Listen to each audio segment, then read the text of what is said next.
106.2 The Voice of Love, kekasih Tuhan, masih melanjutkan kebersamaan kita dalam program Bincang Pagi bersama dengan Pendeta Yosia Madison Manulang dari Yayasan Bukti Kasih dan GAB Kasih. Kami tadi berbincang tentang lakukan bagian kita. Silakan kekasih Tuhan, Anda mulai bisa melakukan bagian Anda. Bergabung bersama dengan kami. Anda bisa bersaksi, bertanya, berdiskusi berkaitan dengan apa yang kami perbincangkan. Sebelum kita tanggapi pertanyaan, kekasih Tuhan, ini ada yang tanya nomor kontak, sudah saya japri ya. Pak, ketika orang melakukan bagiannya, tadi sebelum saya jeda ya, orang kan selalu berpikir, oh ya udah kalau gitu, kayak mancing gitu loh. Kadang-kadang kan muncul deh, oh ya saya tak melakukan ini supaya nanti Tuhan. Nah, gimana tuh? Pernah nggak terbesit begitu di? Itu namanya kita melakukan sesuatu tidak tulus. Bulus tapi ya. Bulus. Bahaya ya kan? Ini. Jadi kalau kita melakukan sesuatu itu Mbak Wahyu, bukan supaya aku memberi supaya aku dapat ini, bukan. Tapi kita itu memberi atau kita melakukan sesuatu itu lakukan dengan tulus. Kalau dilakukan dengan tulus, seandainya gini Mbak Wahyu, saya kasih Mbak Wahyu ini, misalkan ya, saya kasih ini, ya Mbak Wahyu terima. Seandainya pun nggak dapat balasan dari Mbak Wahyu, nggak jadi masalah gitu loh. Kenapa? Karena saya itu tulus memberi kepada Mbak Wahyu. Tapi kalau saya motivasi, saya berikan Mbak Wahyu ini supaya Mbak Wahyu juga memberi aku gini, itu sudah nggak tulus itu namanya. Itu tadi bulus itu namanya. Jadi ayo hari-hari ini lakukan segala sesuatu, ini yang firman Tuhan Kolose berkata, seperti kepada Tuhan. Ya. Jangan kita punya motivasi. Walaupun mungkin nantinya dengan kita melakukan ini, akhirnya kita diberkati. Itu cuma bonus saja kalau saya boleh ngomong. Ya, bonus dari Tuhan. Untuk menjaga supaya nggak bulus tadi tuh gimana nih? Nah, ini yang selalu saya tekankan, Mbak Wahyu. Kalau kita punya motivasi, maaf loh ini ya. Kalau ada yang tersinggung puji Tuhan, tapi kalau nggak tersinggung kebacut. Contoh misalkan Mbak Wahyu, saya memberi sembako misalkan tuh. Saya foto-foto semua, saya sedang memberikan sembako. Padahal yang diberi cuma apa gitu kan. Lalu disebar, saya memberi. Pertanyaan saya, tujuannya apa? Ayo. Untuk promo, Pak. Nah, buat apa gitu loh. Tapi memang ada orang bilang, ya supaya itu ditiru oleh orang lain. Ya, oke lah gitu ya. Tapi jangan terlalu sampai ada loh. Ada kan dimasukkan di iklan itu. Jadi waktu dia mau beri, sebentar dia bilang, dia masuk, malah yang memberi ini yang difoto sama dia, difoto, lalu dia kayak dibalik gitu loh. Tapi habis itu dia yang nerima. Oh iya. Kan ada itu iklannya. Bukan iklan tuh, joke aja ya, film pendek lah. Tapi kan itu kan kayak gini loh. Iya. Masa kamu memberi aku, ayo foto. Memberi aku, ayo foto. Tujuannya apa? Ya, jadi ayo lakukan sesuatu dengan motivasi yang benar, dengan hati yang tulus, dan saya percaya mungkin orang lain tidak lihat itu, tapi Tuhan akan melihat. Nah, saya saksi sekali lagi. Ya, silakan Pak. Baru-baru ini saya kan di bulan Mei saya berulang tahun. Selamat ulang tahun. Udah terlambat jauh ya? Sudah terlambat jauh banget. Daripada tidak sama sekali. Jadi jujur ya, waktu itu saya punya kerinduan gini. Ya, di ulang tahun emas ini, ya saya ngadakan syukuran lah bersama teman-teman. Sudah setengah abad ya? Iya. Saya punya kerinduan itu kan. Saya mau undang teman-teman untuk kita bersyukur aja, nggak macam-macam lah, hanya bersyukur gitu. Ternyata kan pas pandemi. Wah, nggak boleh kumpul-kumpul. Ya kan? Nggak bisa apa-apa. Sampai waktu itu saya tidur pas tengah malam itu jam 0.00 itu, istri saya sama anak-anak saya bangunin saya, tapi mereka cerita, untuk cari kue sudah ndak ada, cari makanan sudah ndak ada, akhirnya masak sendiri, kue pun kue kecil ditaruh gitu kan. Nah, memang saya waktu itu rasakan, iya ya, kok rasanya gimana gitu ya perasaan. Tapi di situ Tuhan berbicara dengan lembut. Kan merayakan ulang tahun itu ndak harus makan-makan apa yang bisa kamu lakukan. Mbak Wahyu, ini yang Tuhan suruh. Saya datangi jemaat, toh. Mbak Wahyu percaya enggak? Saya kasih beras kepada mereka. Biasanya kan orang kasih beras 3 kilo, 5 kilo paling banter gitu kan. Jadi saya antar sendiri Mbak Wahyu, saya kirim ke rumahnya, termasuk tetangga saya kirim, saya kasih sak. Mereka sampai kaget, tuh apa ini? Kok banyak ini? Apa ini? Saya bilang, gak apa-apa, berkat. Saya saksikan ini bukan kembali pamer, tidak. Tapi saya ingin memuliakan nama Tuhan gitu. Saya ingin memuliakan nama Tuhan. Apa yang bisa saya lakukan? Saya ingin memuliakan nama Tuhan. Nah, dari situ mereka sampai ada yang bilang juga, loh, ini ada apa ya? Kok bisa kasih segini? Untuk apa ya? Gitu. Saya bilang, enggak, berkat COVID, saya bilang. Berkat COVID. Saya bilang gitu kan. Untung orangnya bilang, terima kasih COVID gitu. Lalu mereka bilang, oh ya, terima kasih. Jadi saya itu hari-hari ini jujur Mbak Wahyu, kalau orang itu punya lalu memberi, saya katakan itu biasa. Perlu Yesus. Semua orang bisa lakukan. Iya. Tapi kalau kita dalam kekurangan, kita disuruh memberi, terus kita lakukan. Nah, di situ kita butuh Tuhan Yesus. Di situ kita butuh Roh Kudus membantu kita. Karena kalau kita lakukan itu dengan kekuatan kita, tidak mampu Mbak Wahyu. Ya, kita akan berkata begini, wah aku dewe kurang kok, lapo, ya toh? Ya. Tapi kalau di situ Roh Kudus membantu kita, lakukan bagianmu, lakukan bagianmu, lakukan bagianmu. Dengan kita lakukan bagian kita, Mbak Wahyu percaya, Tuhan itu sudah terlebih dahulu melakukan bagiannya kepada kita. Ya. Jadi tidak ada ceritanya anak Tuhan kekurangan, anak Tuhan geletak, anak Tuhan, waduh, sengsara, gak ada ceritanya. Oke. Pasti Tuhan sudah memberkati kita ya. Asalkan kita melakukan bagian kita. Jangan kita gini, ngegem gitu ya. Gak mau bermurah hati, gak mau memberi orang gitu.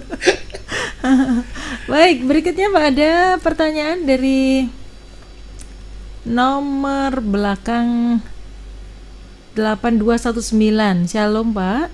Shalom juga. Saya ini ingin memberi, tetapi saya sendiri hidupnya tidak terlalu kaya. Kalau saya ingin lebih kaya dan punya banyak karunia, apakah saya serakah supaya saya ini bisa menolong orang juga? Sekarang saya balik Mbak Wahyu ya. Maaf lo ya, buat yang bertanya ini. Ya. Kalau bapak atau ibu sekarang aja belum kaya, ya, hanya ingin tapi nggak melakukan. Apalagi nanti sudah kaya, Mbak Wahyu. Lupa, Pak. Bodoh, bukan lupa. Apa, Pak? Mikir, ya, mikir Mbak Wahyu. Gitu mikir, ya? 1000 kali mikir. Contoh ya Mbak Wahyu. Kalau sekarang misalkan perpuluhannya misalkan 1 juta, berarti penghasilannya 10 juta ya kan? Kan masih gampang memberikan. Mengembalikan 1 juta itu kan masih gampang. Kecil itu. Masih kecil kan? Nah, tapi kalau untuk memberikan 1 juta aja kita bilang, waduh, tak beli beras lumayan ini. Ya, bayangkan kalau perpuluhan kita nanti 100 juta bawah. Berarti kan 1 miliar dia dapatkan 1 bulan. Kira-kira mau mengembalikan 100 juta? Nanti ngitung-ngitung lagi, kakean kayak ini. Itu dimulai dari yang kecil berarti ya memang. Jadi saya selalu konseling orang ya. Kalau ada orang yang datang sama saya, dia bilang gini, Pak Pendeta, tolong doakan saya. Nanti kalau saya diberkati oleh Tuhan, saya akan memberkati orang. Saya bilang gini, jangan tunggu diberkati oleh Tuhan. Apa yang kau bisa lakukan sekarang, lakukan dulu. Baru nanti di situ Tuhan berkarya. Iya.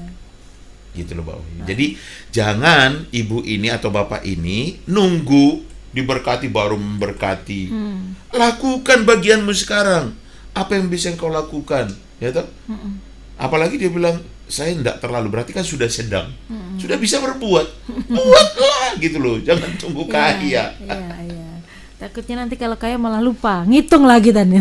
Itu bukan lupa, tapi ngitungnya itu loh. Iya. Matematikanya itu, wah, mantap sekali kalau sudah kaya. Bayangkan itu tadi kesaksian. Bayangkan kalau misalkan perpuluhan aja misalkan 100 juta. Itu contoh kecil. Bapak kalau kasih contoh perpuluhan nanti banyak tanya perpuluhan loh orang-orang. Biasanya begitu. Jadi kita tidak berbicara perpuluhan ya. Sedikit itu nanti ditanya ini. Itu kan seperti ini, ada Ibu H. Saya sudah menikah nih 22 tahun, Pak. Suami sering marah kalau dinasihati persepuluhan, tuh kan? Ekonomi pas-pasan, cenderung rugi terus. Bagaimana saya bisa tolong sedangkan saya tidak bekerja dan suami tidak memberi? Suami tidak memberi, dia tidak bekerja. Nah, ibu ini nggak bekerja. Lalu pertanyaan saya simpel. Berarti ibu belanja apa selama ini? Mbak Wahyu? Juga nggak tahu, Pak. Kok tanya saya? Tanya ibunya yang tanya loh, tanya saya. Jadi kalau dibilang suami tidak memberi, terus ibu belanja tidak apa? memberi perpuluhan maksudnya mungkin. Ya. Sudah gini aja, ya. Ibu mulai dari dirinya ibu. Jadi satu contoh misalkan, ibu dikasih belanja sama suami misalkan 2 juta. Perpuluhannya berapa, Mbak Wahyu? 700. Oh enggak ya? Lo gak apa-apa kan? Iya enggak apa-apa sih, lebih bagus. Santai aja saya jawabnya. Luar biasa itu ya. Besar imannya kan? Besar imannya. Ya, kalau ibu bisa lakukan seperti itu toh, dikasih 2 juta, ibu kasih perpuluhan 700. Oh, itu luar biasa itu kan. Nah, coba mulai dari ibu. Lah nanti kan suami diberkati oleh Tuhan. Jadi jangan tunggu suami harus memberikan perpuluhan baru saya kasih. Jangan, dari ibu sendiri gitu loh. Ya, itu mungkin. Gak usah nunggu lama-lama. Jangan nunggu lama-lama. Kasih 700. Habis itu gegeran sama suaminya. Saya nggak ngajari lo, Pak. Nanti lo kok habis uangnya buat persembahan, tambah marah nanti. Oke, baik. Ke pertanyaan berikutnya, Pak. Ada pertanyaan dari ini 6900. Shalom, Pak. Apakah pelayanan itu boleh dikomersilkan? Pelayanan apa dulu? Enggak tahu, Pak. Jadi pelayanan itu kan luas. Pelayanan dalam ibadah, dalam gereja, ya, atau pelayanan apa gitu loh. Jadi itu tergantung. Jadi contoh misalkan, kalau kita pelayanan, contoh ya, pelayanan orang jalanan, ya, pelayanan orang jalanan itu berarti kan kita harus melatih orang itu untuk mendapat untung. Contoh yang Mbak Wahyu. Bisa survive lah. Iya, iya kan. Jadi contoh misalkan, kita bantu orang jalanan, ya, lalu kita kasih modal. Kita bilang gini sama mereka, dengan modal sekian, ya, kamu harus untung, ya kan? Nah, keuntungannya nanti bisa dibuat untuk apa lagi, gitu kan? Ini kan kalau dilihat, ini komersial loh, ini untung loh, cari untung loh, bukan memberi gitu aja kan, enggak tuh, cari untung. Jadi usaha ini dipakai keuntungannya untuk melakukan sesuatu yang baru lagi gitu loh. Tergantung konteks komersialnya seperti apa. Tapi kalau pelayanan di gereja dijadikan komersial, ya bertobatlah gitu kan. Kerajaan Allah sudah dekat ya. Jadi contoh misalkan ya, ada hamba-hamba Tuhan hari-hari ini, maaf ya, gagal di pelayanan, maaf, bukan di pelayanan, gagal di bisnis, toh, lari ke pelayanan, buka gereja, mau cuan di gereja. Wah, ini kan terlalu. Ya, itu bertobatlah gitu loh. Jadi itu salah gitu loh. Makanya saya lihat ini komersialnya di mana dulu, pelayanan apa dulu. Kita harus lihat konteksnya juga gitu. Ya. Jadi pertanyaannya juga harus lebih jelas mungkin ya. Oke, baik. Pak Madison, bisa disimpulkan dari perbincangan kita pagi hari ini dan silakan tutup doa. Oke. Kekasih Tuhan, pendengar Radio Sangkakala dimanapun berada, saya mau ajak kita hari-hari ini, Tuhan itu sudah lakukan bagiannya, dan bagiannya itu sempurna. Amen. Memberkati kita, ya kan? Nah sekarang Ayo lakukan bagian kita. Kalau kita lakukan bagian kita, lihat, kita akan melihat setiap langkah hidup kita dituntun, dipimpin oleh Tuhan. Dan kita terus diberkati oleh Tuhan.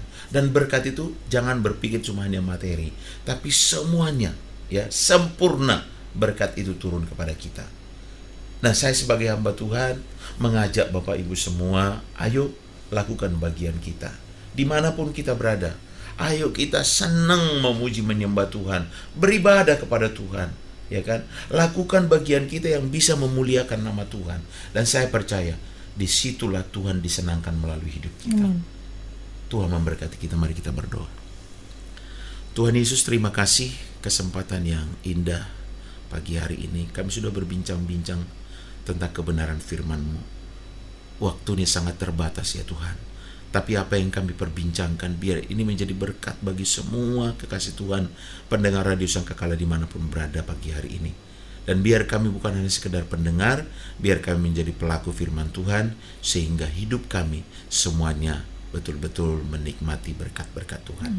Terima kasih, berkati Radio Sangkakala, berkati direksi, bahkan seluruh staf karyawan yang ada. Tuhan berkati para penyiar, Tuhan berkati operator, Tuhan berkati semua Tuhan anak-anak-Mu yang bergabung, bahkan para donatur yang membantu radio ini. Tuhan berkati semuanya. Khusus kami berdoa buat Mbak Wahyu yang baru kepleset Tuhan. Tuhan pulihkan keadaannya, sembuhkan kakinya Tuhan, sehingga anak-Mu ini sehat, sembuh, pulih. Bilur-bilur Yesus menyembuhkan dia. Terima kasih Bapak, berkati kami semua. Dengarkan doa kami Bapak, di dalam nama Yesus Kristus kami berdoa. Haleluya. Amin. Amin. Jadi tahu semua ini saya kepleset ya. Ya, ada kecelakaan kecil tadi. Ya, terima kasih Pak Madison ya, sudah menjadi berkat pagi hari ini. Tuhan berkati. Dan kekasih Tuhan, kita sudah kebersamaan kita dalam program Bincang Pagi. Kekasih Tuhan, dimanapun Anda berada, Tuhan sudah melakukan bagiannya, menebus Anda dan saya, menyelamatkan kita, bahkan memberkati Anda dan saya. Lakukan bagian kita, lakukan segala sesuatu untuk menyenangkan Tuhan dan mempermuliakan nama Tuhan. Saya Wahyu Widiawati pamit undur. Selamat pagi, selamat beraktivitas. Tuhan Yesus memberkati.